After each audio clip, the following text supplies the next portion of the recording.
ज्ञेयः स नित्यसन्न्यासी यो न द्वेष्टि न कांक्षते निर्द्वन्द्वो हि महाबाहो सुखम बंधात प्रमुच्यते। अर्थात, हे महाबाहु, जो पुरुष न तो किसी से द्वेष करता है और न ही किसी वस्तु की आकांक्षा करता है, उसे नित्य सन्यासी ही जानना चाहिए, क्योंकि द्वंद्वों से रहित होकर वो सुखपूर्वक संसार बंधन से मुक्त हो जाता है। ये श्लोक एक सच्चे सन्यासी की आंतरिक पहचान बताता है। एक, सच्चे सन्यासी की परिभाषा। कृष्ण कहते हैं कि सच्चा नित्य सन्यासी वो नहीं है जिसने गेरुआ वस्त्र पहने हो या घर छोड़ दिया हो। सच्चा सन्यासी वो है यो न द्वेष्टि न कांक्षति, जो ना तो किसी से द्वेष करता है और न ही किसी वस्तु की आकांक्षा करता है। ये एक आंतरिक अवस्था है।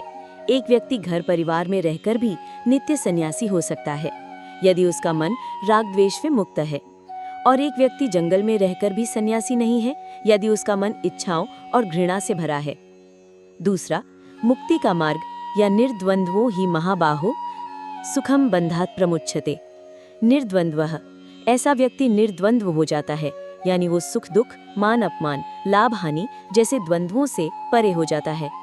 सुखम बंधात प्रमुच्यते, और जो इन द्वंद्वों से मुक्त हो जाता है वो सुखम यानी आसानी से और सुखपूर्वक संसार के बंधन से मुक्त हो जाता है।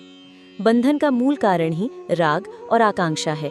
जब यही समाप्त हो गए तो बंधन अपने आप ही टूट जाता है। श्लोक का सार, सन्यास एक बाहरी वेशभूषा नहीं बल्कि एक आंतरिक है। सच्चा सन्यासी वो कर्मयोगी है जो दुनिया में रहते हुए भी अपने मन को इच्छा और घृणा से मुक्त रखता है। ऐसा व्यक्ति बड़ी ही सरलता से मोक्ष को प्राप्त कर लेता है।